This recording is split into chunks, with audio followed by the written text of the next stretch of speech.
And it's 8 o'clock, and it's really great to see all of you this morning at the intersection where faith and our civic work come together and intersect. By special request from the councilman's office, we're going to be hearing about a project, a weapons exchange program this morning. So I'm looking forward to that. But to give people a few extra minutes to join us, I'm going to open it for announcements. I know that, Doug, you've already talked about pathways, but we're going to talk about it again, and we're going to keep talking about it. So Pathways to Hope, August 25th and 26th. It's a Friday and a Saturday. It's at no cost, although you can buy lunch there. You can order lunch when you register, and lunch is at pre-COVID prices. So we've gotten a grant to cut the cost of the lunch. It's a little difficult, we have found. I mean, you can bring a brown bag or something, you can do that, but it is a little difficult to get lunch in the time frame downtown, but you can. So I encourage you to maybe consider getting lunch. Doug, did you want to say something about maybe the workshops, the breakout sessions? What can you name some of those for folks and what they would be hearing about? I'm grabbing my cheat sheet. Whoops. We have 4 tracks this year, but one of them is going to be, one of our plenary speakers is Raul Andrews, who is the president of the American Psychiatric Association Foundation. He's flying in from Washington, and he'll be in a workshop with Reverend Dr. Q English, who's the head of Faith and Neighborhood Initiatives at HHSC.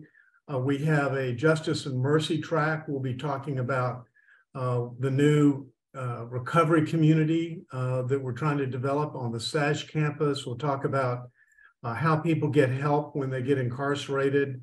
We're going to talk, I encourage everybody to go to the website, click on the agenda, and look down there. And, you know, one thing about the conference is you don't have to stay for the whole time. Come and participate in the workshops that you want to participate in. And just to correct Ann, one little thing is you can't bring a bag lunch into the Tobin, and that's one reason why we've subsidized the lunches this year. So we encourage everybody to go ahead and register, get the lunch, and enjoy. And we're also giving people a little more time this year at lunch, so they can visit with each other and have that conversation that we hope everybody has. And I think that, thanks, Doug, and sorry for that, implying that you can eat it there, your brown bag. You can bring something in your car, and there's that possibility, right? Also, I think last time, but I don't know if Wendy is with us. I asked if maybe there's Wendy. Yeah, Wendy, tell us more about the Festival of Faiths that's coming in January, and people can mark their calendar for already. Oh, not only can they mark their calendar, they can mark their calendar to join us each month. We have a monthly update Zoom on the second Tuesday at 7 p.m. And that's part of the planning and the gathering of ideas and energy. So the Festival of Faiths will be a first time in San Antonio. It's been happening in one form and another in other cities in this country, but it's a new thing for San Antonio. So it will be at the University of the Incarnate Word in the music building. I was just there yesterday as we were making plans. We welcome any and all who want to be part of this, to participate. It is being hosted by, as I said, the University of the Incarnate Word, Interfaith San Antonio Alliance, Compassionate SA, and hopefully many others as we build momentum. So this will take place during Dream Week. It will be a Sunday afternoon from 1 to 6. There will be performances, there will be interactive opportunities, there will be discussion panels. It will be a rich, rich time to learn about each other, to share with one another, and to simply be the greater faith community in fellowship and in learning. Thanks, Wendy. And anybody who's interested in participating in that, you could contact Wendy. And if you need more information, I love the logo that they've come up with. It's fun, it's exciting, and a lot of good folks are already rolling up their sleeves to make that happen. I also want to note, and then we're going to start. Wait, Lauren has raised her hand.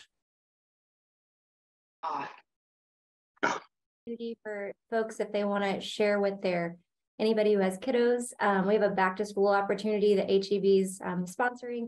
They're doing back to school projects all week, but next Friday they're doing a large distribution.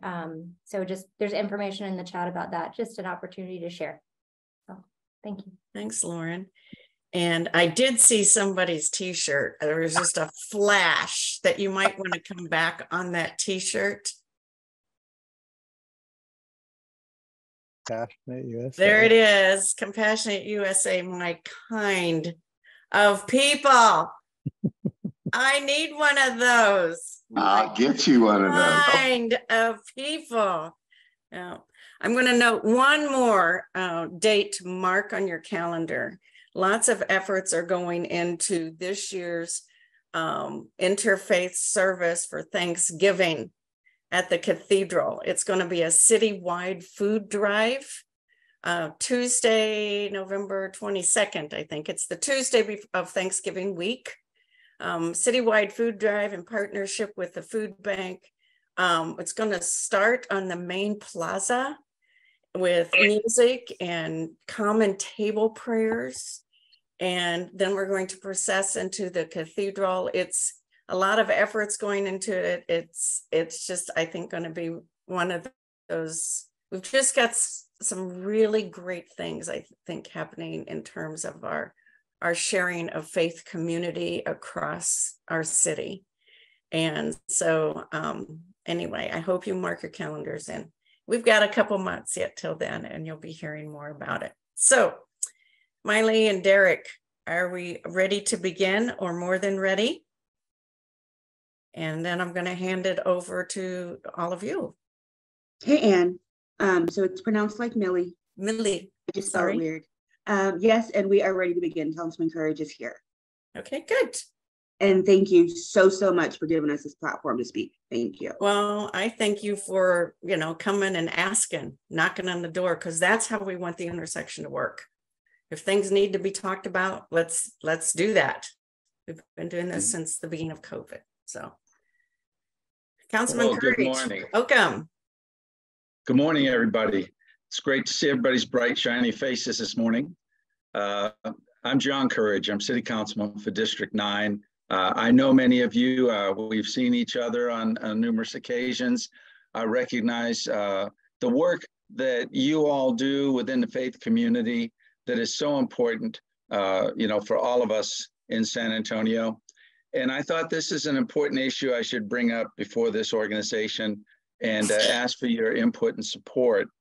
What we're going to be talking about this morning, you're going to be seeing a short presentation, is what we're calling a weapons exchange program.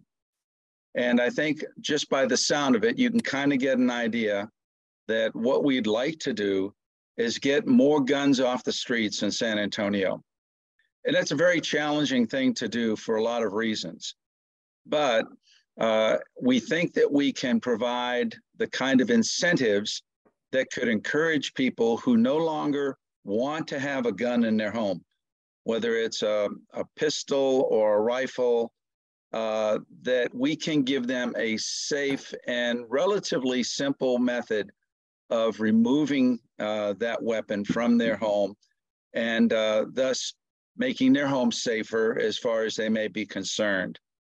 This is something that I've thought about and have been considering for several years. As a matter of fact, my second term on city council, I proposed this, but at that time, I don't think there was enough support among the council members, but even more so, I think the community in general. But what we've seen in the last 4 years, I think, is a continuing growth of activity involving weapons that has made our community more dangerous rather than safer. So I wanted to go ahead and try and get this going. What we intend on doing is asking anyone in the community who has a weapon in their home, who no longer wants that weapon, to turn it in and get, in exchange for that weapon, some gift certificates that they could use to go ahead and buy food or clothing or Christmas gifts or whatever they want for their family. I think all of us realize that there are people who have in their homes unwanted weapons. Where do they come from? Well, you know, a lot of us may have weapons that we thought we wanted for hunting years ago, we haven't hunted in years. Or we may have family members who pass, and they pass on weapons that people no longer want. Or you might be part of a family where there have been weapons in the home and you're worried about the safety of other family members or children in the home. Or it could be that you may be a victim of some kind of domestic violence and there's a gun in the home and you'd rather get it out of that home. Or it could be you're a senior citizen and you decided, I don't need a weapon in my home anymore. These people are out there and they want to know, how can I safely dispose of a weapon? And it doesn't make sense just giving it to somebody else. It doesn't make sense to go ahead and just throw it away. It doesn't make sense to go ahead and sell it at a pawn shop. And so what we're trying to do is provide a safe alternative for people who do not want weapons in their home to effectively get rid of those weapons and safely do that. The weapons that will be collected will all be destroyed. What that means is that those weapons will not hurt anybody or will not be in the hands of someone who may want to hurt somebody else. The person who is thinking of this is the end of their life, that weapon may be out of their hands. The criminal elements won't be getting those weapons to commit crimes because whatever weapons we get will be destroyed. So that's the whole premise behind this. And we hope to get gift certificates from HEB and from Target and maybe Big Lots, stores that provide the kinds of things that people may want, but that don't sell guns or ammunition or things like that, so that these gift certificates can only be used for improving the life of the family that turns those in. We're targeting doing this in November. And I've targeted that because we get into the holiday season and we know people always need money. Maybe it's to put food on the table, maybe for their Thanksgiving. Maybe it's to go ahead and buy Christmas presents for their kids. Maybe it's to buy clothes. But whatever, those gift certificates can be used to enhance the lives of those people who no longer want those weapons in their homes. This by no means is saying people need to give up their guns. We're not trying to take away anyone's weapon. What we do want to do is take away the opportunity for those guns to be stolen out of a home or misused unintentionally in a home, or to make sure they're not put in a car and get stolen out of a car. I think you saw a minute ago, 1,900 weapons were stolen from homes in San Antonio in the year 2018. And what happened to those? Those weapons got out on the street and created a more hazardous community for ourselves. So I know some of the PowerPoint is kind of flashed across the screen, but I'm going to ask us to go back to the first page. And again, we'll flash through it And I'm going to ask all of you to give it some consideration as you see this. Again, these are the goals: increase public safety, provide gift cards for groceries and gifts, make this a citywide drive-through event. Let's hold it there. When we talk about drive-through, what we're talking about is having people who may have a weapon who want to get rid of it. The process would be put that weapon in the trunk of your car, drive to the Alamo Dome, let us know what the weapon is in the back of your car. The police would remove it. They'd assess a value that we're going to be setting on these weapons ahead of time so people know. They would give you a color-coded card that would say how much that weapon is valued. You would drive to another stop. They would actually take that card and give you gift cards in exchange for that from H-E-B or Target or where you may ask. And then you leave and the police collect those weapons. Kelly. We're going to go to breakout rooms, but Lori. Sorry. Oh, okay. I'm sorry if somebody had a question. I didn't hear it. No, I think it was accidental. Oh, okay. So now we'll go on to the next slide. Okay. So these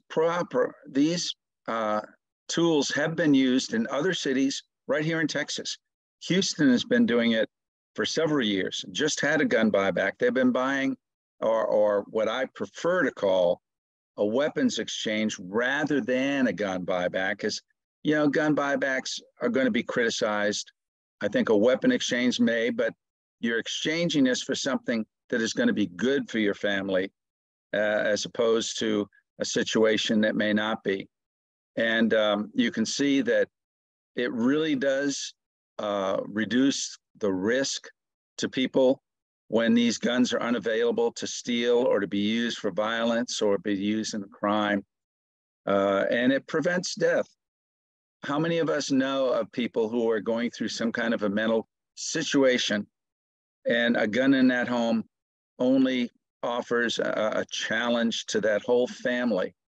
And this is intended to kind of remove that dangerous situation from a family. And it does work. Next. And as I mentioned earlier, 1,900 guns were reported stolen in 2018. Well, that was the latest figure that we have, but it certainly hasn't become less. We hear about it more often. And these lead to burglaries, robberies, assaults. And, you know, we want to try and get these guns from falling into the wrong hands. So, you know, strategies.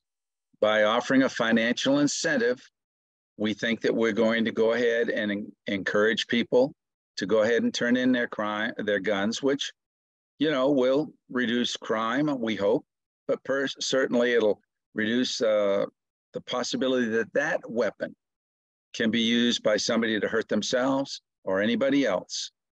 We hope that using these gift cards rather than cash will make sure that people don't go out and buy another gun, that they'll use that to take care of their family.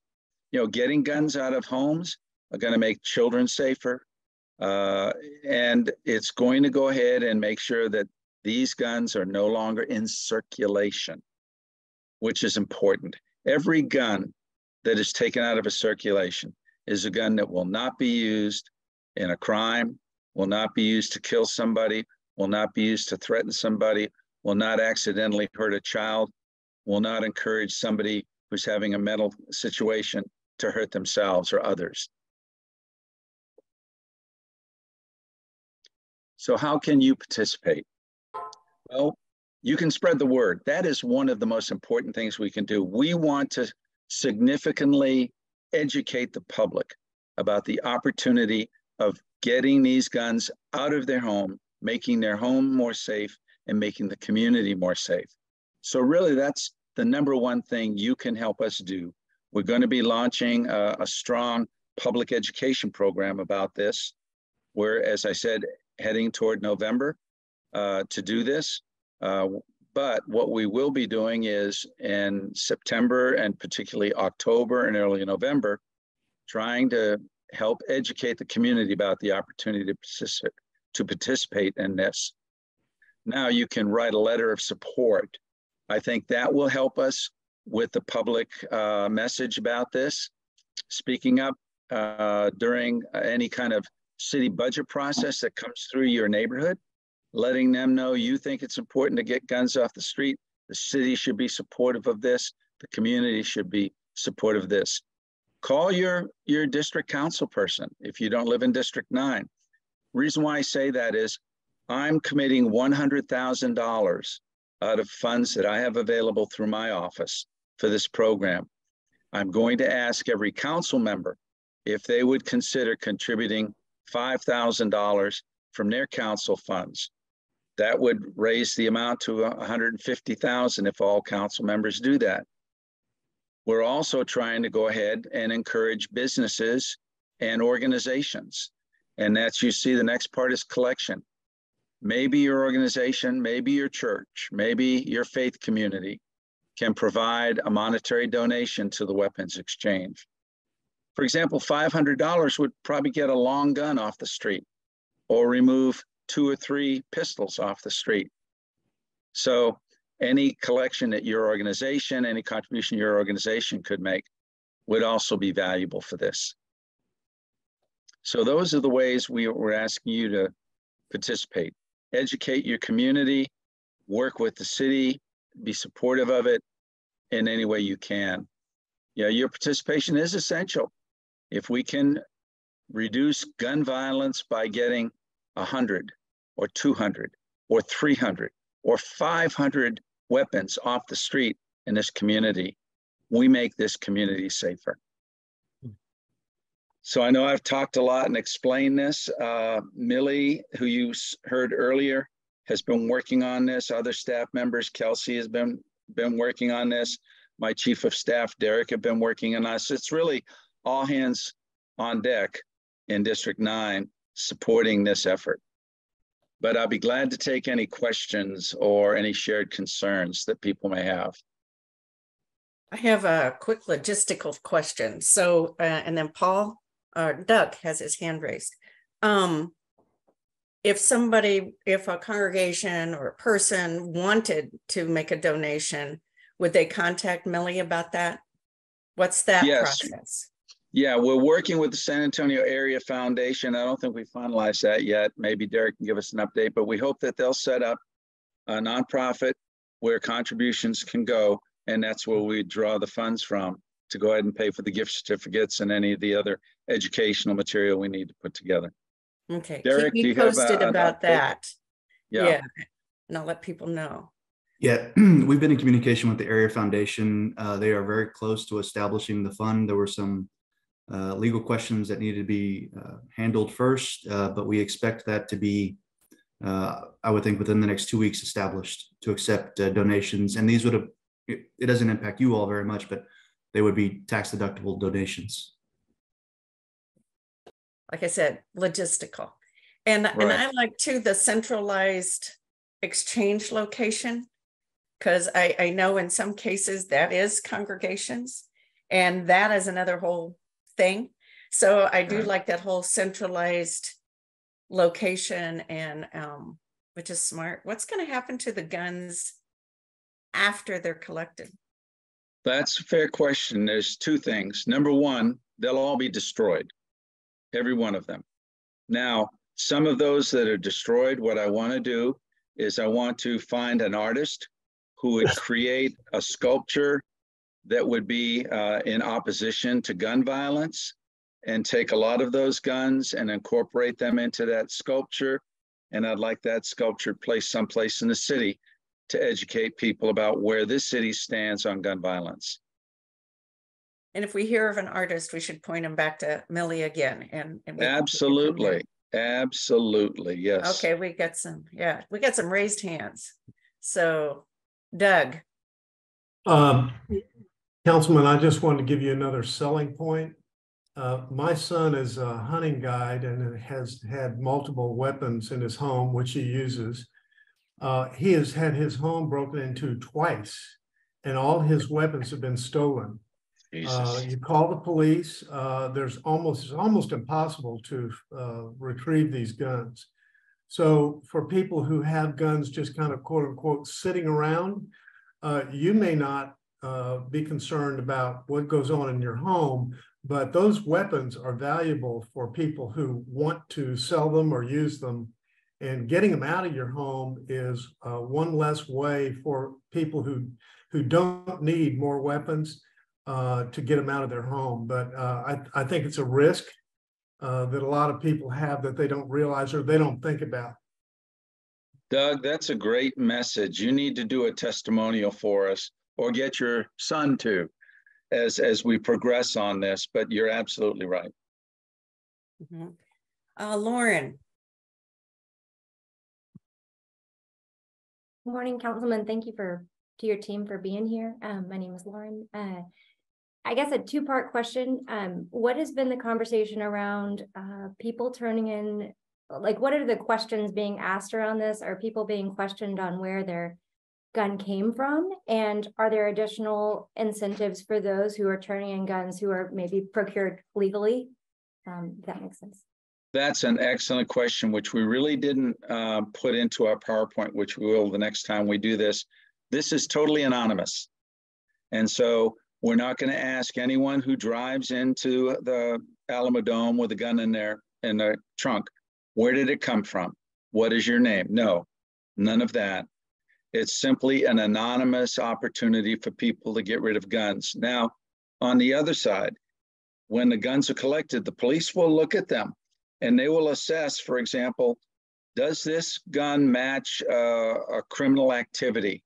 And if they think it does, they will hold that. It will be used as evidence in a criminal activity, but it is still given totally anonymously. We will not ask who gave it or where they got it or anything like that. We just want to get these off the streets. I imagine that'll be really helpful in the language around it. Yes, it will be. And thank you for bringing that point out. Jackie. Good morning, Councilman Courage. I'm wondering about this program because it's been going on for many years. And although the crime seems as at some point in time that it decreases, we eventually wind up back here. Right. So I'm thinking, sir, is there another form of activity or programs that we can utilize? I think we need to go further than just taking guns. It's because they do know the law. They do know people that take it, they already know what's put out there for them, like you just said. Once they get a gun and if it matches a certain ballistics on a bullet, they basically will be apprehensive to turning their gun in. And also, this doesn't stop because what about the youth? The children don't know about this gun thing. They don't know. So you're just focusing less on the adults with the guns. You know, I hear what you're saying, and you may not be aware of the programs that the city is committed to, which is in millions of dollars of city funding is going to go to educate children, try and provide other activities on a more positive basis, working with different organizations in the city. That won't stop. That needs to be expanded. And I agree. We need to educate children. We need to give them reasonable alternatives to some of the activities that are going on. But this city has never done a gun buyback program. And I don't think this is going to be the only or the last. As a matter of fact, I've talked to members of County Commissioners Court, and they're interested in being supportive and possibly doing a follow-up. And I think that's what's been successful in Houston. They've been doing it twice a year for a couple of years. They've taken 1,000 guns off the street in Houston. And that should be our goal here, that this first time it'll probably be an educational effort for a lot of people. And when they see it work, And when they see people have given up, let's say 300, 400 weapons that are off the street that were done anonymously, no one got in trouble, but these weapons have been destroyed, it hopefully will encourage people the next time we do it to be a participant and to be supportive of this. So, you know, I have to say this is more or less a test case. And I hope it's going to be as successful as it can be. And then it'll lead to us continuing to do this. And gradually, little by little, we get those guns out of people's homes that don't want them or need them. Yeah. So that's my goal. But not to give up on any of the other efforts that we're doing, that a lot of nonprofits and faith-based groups are doing in their community to protect kids and protect the public. We're going to take just a very brief pause. It's 8:30, and I do know that we try to respect people's busy lives. Any who need to leave at this time because you have other meetings and places you need to be, thank you for being with us. We're going to continue this conversation this morning, and we've got lots of hands up. Next week at the intersection, a nice transition and follow-up. We're going to continue the conversation about increased public safety when it comes to folks with mental health and wellness concerns. Some of you remember we've had a recent shooting and death that was unnecessary. And so we're going to follow up on public safety that's needed and that's being worked on in terms of folks with mental health concerns. So that'll be next Thursday at the intersection and follow up. So Rob, your hand is up. And might I add something? Sure. If anyone had any questions in the chat, please forward them to us in my office and we'll make sure we get back to them if we're not able to answer them today. And also anyone who has to leave, if you have any questions, call my office. Our number is 210-207-0955. And we'll be glad to take your question, get you the answer that you may need or any other information. Thanks, Andy. Thank you. And Rob, I hope you talk about some of the things the community's doing as well, but it's all yours, Rob. You have to open your mic.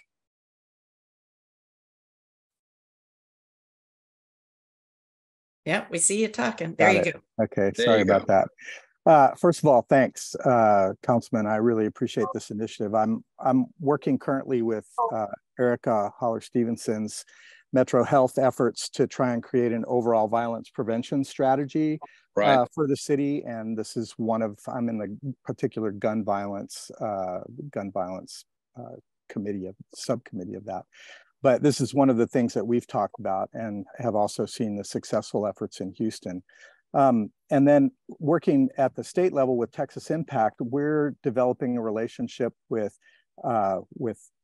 another organization called Answering God's Call to End Gun Violence, which is the organizing of faith communities to do public memorials that are essentially stakes with a T across the top and a colorful T-shirt hung on it that has the name, the date of death, and the age of persons who have suffered and died from gun violence in our own community. And they set these memorials up in congregations and then do press conferences and marches and prayer vigils and other things. But we're trying to get that rolling in San Antonio, also with sometime this fall timeframe. And so my question to you is, should we be able to get that organized and ready? Could we set that memorial up at the Alamo Dome, like all along the street, where you'd have T-shirt after T-shirt of persons who have died from gun violence in our own community as a way to enhance that educational message? This is a problem we have, and this is one of the ways that we're trying to address it. Robert, I think that's a wonderful suggestion. And part of what we want to do is encourage any group that wants to participate in the way that works for them. And that certainly, I think, would be a great way of highlighting the significance of this effort. I can't say absolutely positively, but what I will have my staff do is work with the city to get them to approve that process, to incorporate that into what we're doing. And I think you're right, having the street lined with those as people are driving in to turn in their weapons highlights the value of what we'd be doing. So, yeah. Thank you. I'm going to put my email in the chat, and hopefully whoever's working on that for your office, we can coordinate. We will. It might be Thank helpful too in the weeks prior or even months. Right. That if those were set up at different congregations, that maybe there's a banner or information about the exchange project that could be put there to, like a campaign. So we have it in various parts of the 19th. city in anticipation, and then on the day of, we bring them all there and line them up. So yeah, that's a very good idea. We could do that. So if folks, Rob, were interested in doing that in their congregation, could they contact you? Absolutely. Yep. Can you put your just put my email or whatever in chat? Put it in the chat. I just put it. Sam. Hello. Good morning, everyone. Morning. Councilman Courage, love the initiative, man. I think the more guns we can get off the streets, the better. It's just going to make everybody safer, you know.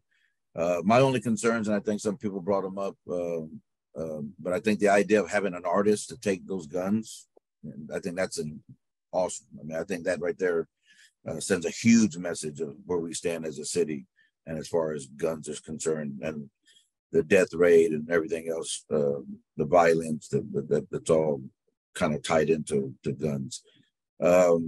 My thing is when they turn them in is to make sure, you know, that we're, you know, hopefully you guys are looking at serial numbers, because a lot of these guns are going to be turned in or going to be stolen. And some of these guns are like heirlooms to some people, and some of these guns are priceless to some people. And like one of the gentlemen said earlier, you know, it's something that holds a lot of sentimental value for people, but unfortunately it was stolen from them, never to be seen again. So it'd be nice for them to get those back.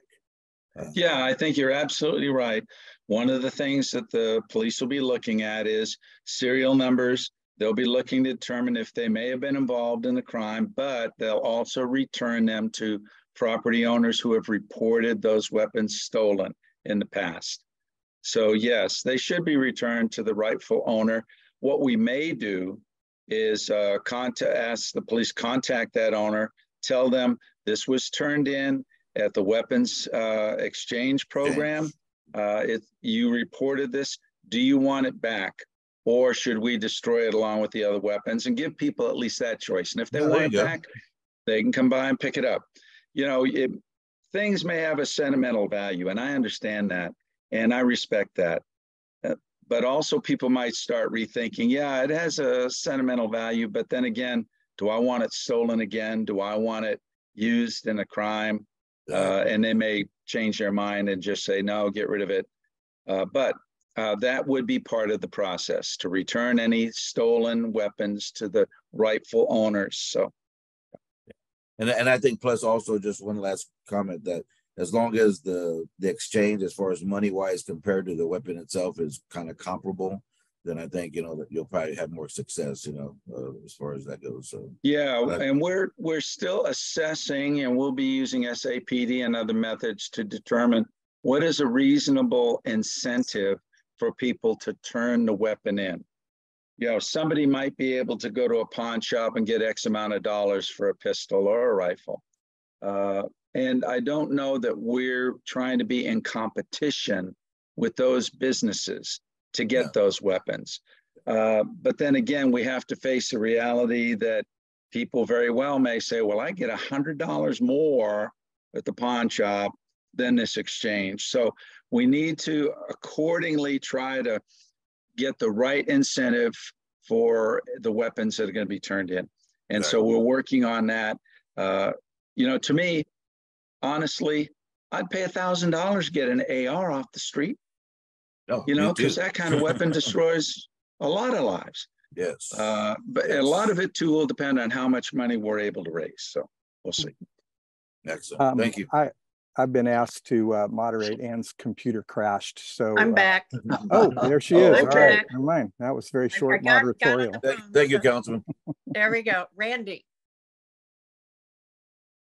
you need to unmute. All right. Am I on now? Okay, good. Yep. And I'm just going to say something that probably Lisa can add on to after me, is that the Newtown, I just put it on the website. Moms Demand Action. Every town. Yeah, Everytown USA. They have programs too where they give gun locks. One of the offshoots of their program and their websites and their notices and stuff is to encourage parents that have guns to lock these guns off. You read about it almost every day that a child shoots another child, and those lock boxes are free. Maybe, I mean, at some places they're free. They're minimum charge, but they're also gun locks. So just another way to approach the same kind of problem. That's all. Randy, I think that's fair. And we've had that discussion. As a matter of fact, we're talking with Moms Demand Action. They're supportive of what we're doing. It could be that something like at the end of the line, so to speak, if you've got a weapon at home that you're keeping and not turning in today, and you need a lock for that, that could be part of the whole process.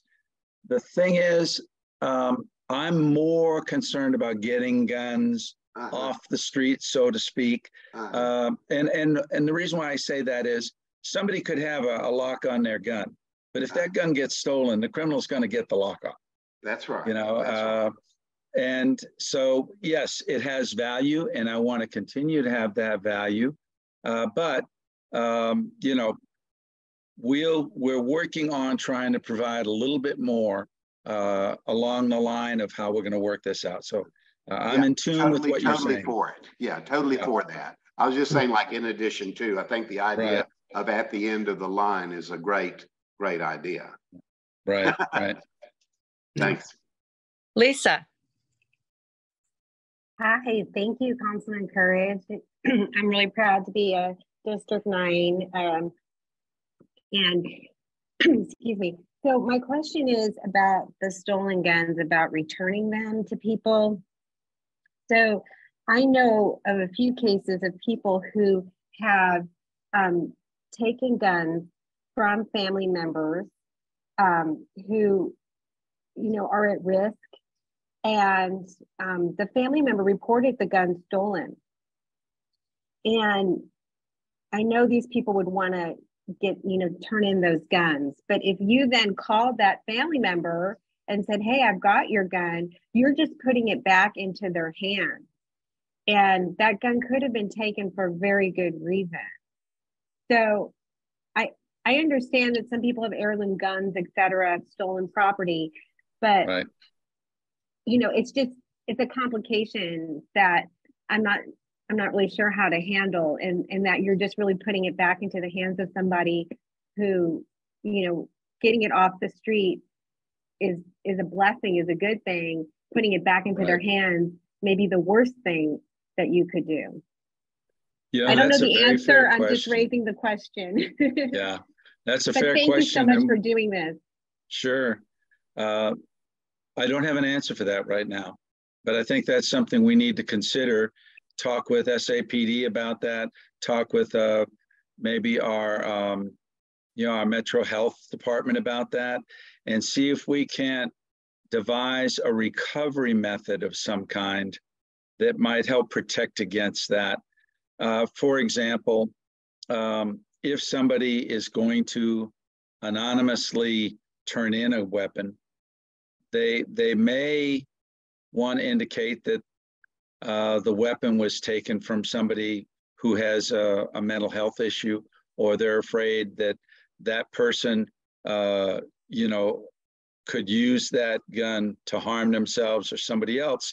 I mean, they can make that statement, and the police can keep that in mind, make a note of that. And when they look at that registration number and they see that it was turned in, maybe they could devise a little bit better process of returning that kind of a weapon to somebody. So we may include in our education that if you've taken a weapon from somebody that you feel had it and it was unsafe for them, and you're going to turn it in, that if you leave some kind of a message about that weapon when it's taken out of the trunk, the police can incorporate that into the process of returning the weapon if it's been reported stolen. I understand what you're saying, and hopefully we're able to overcome that. But that's the only thing that I can think of right now, but we're going to have to work on that. So thank you. Well, does Houston check the guns to see if they're stolen? Yes, they do. Okay. Yeah. I'm wondering, Councilman, if your office is working with Metro Health on the violence prevention strategy. I think we need to do the both and, right? There's many things that need to happen, right? So, yes. Good.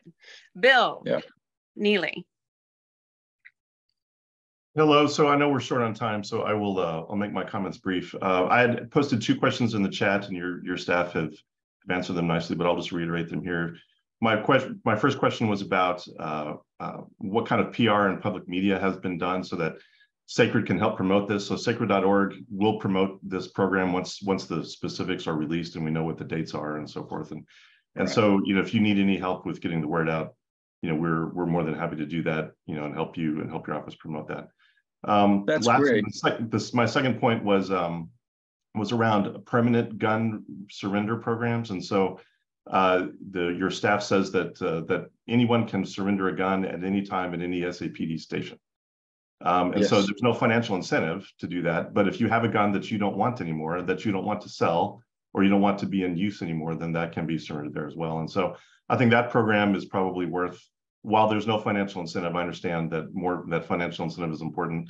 I think there are plenty of people that have weapons that were inherited or left by spouses, or that they've just come into possession of that they don't want anymore, where they have no desire for financial recompense. And so I think that's an important program as well that should be promoted year round, more so than it is. And I was able to find something on the 311 website, but it is small and hard to find. So I think there's part of this program could be promoting that, that you can surrender an unwanted weapon to be destroyed anytime. Absolutely, Bill. And I appreciate you making those points and bringing them up in the discussion before the whole group. Yes, the educational program will start kicking off after we have gotten our nonprofit established, and after I've gone and talked with other groups like yours, other businesses, other nonprofits, so that we want to educate as many organizations and individuals who will be supportive of this as possible before we start doing the general public education. And so I believe, will be kicking off the more general public education sometime in September, about 60 days or so before the event, so that there's plenty of advance notice and people can think about it and be prepared for it. Thank you. Rob. Yeah, a couple other comments. Number one, Cops Metro Alliance is working with Monica Ramos and the Gun Safety for Bayer. They're doing they just recently this last weekend did a gun safe and gun lock distribution you have to sign up for. But they have bids out right now for close to $1 million for a public education campaign around gun violence. And so I don't know if you're talking with Monica and her crew, but they definitely are folks you want to be talking to, because as we look at doing a county-wide campaign, public information campaign around this, we want to get all of these messages, like the program, to turn in a gun anytime, any day at a police station if you want to, no questions asked. The other thought that I had was we need to make sure that the police department keeps careful records of what happens to these weapons, because it'll be important for us to have that data in terms of going forward. Of the 1,000 guns that came in, 600 of them were destroyed. So many were returned to owners, so many, whatever the stats are on that. I just think it would be important for us to know that information. So good points. Thank you. You know what a lot of this comes down to, and we've got some echoing happening here, but it's just better communications. Yeah. When you start to think about all of our community ailments, how much better they would be if we knew how to communicate on a better, more thoroughly. And I think it's one of the challenges that we have in today's world is that we have so many ways to communicate. Yes. And you know, too many directions to go. And in many cases, it's just not communicated. You know, I'm grateful to Bill for mentioning, you know, weapons can be turned in every day. Yeah, that's right.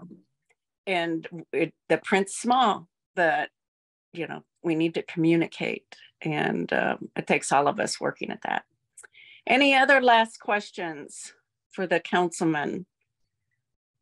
I told him we'd be willing to stay open. It's been a great conversation this morning, and I thank you all for showing up. And don't forget that you can find this recording.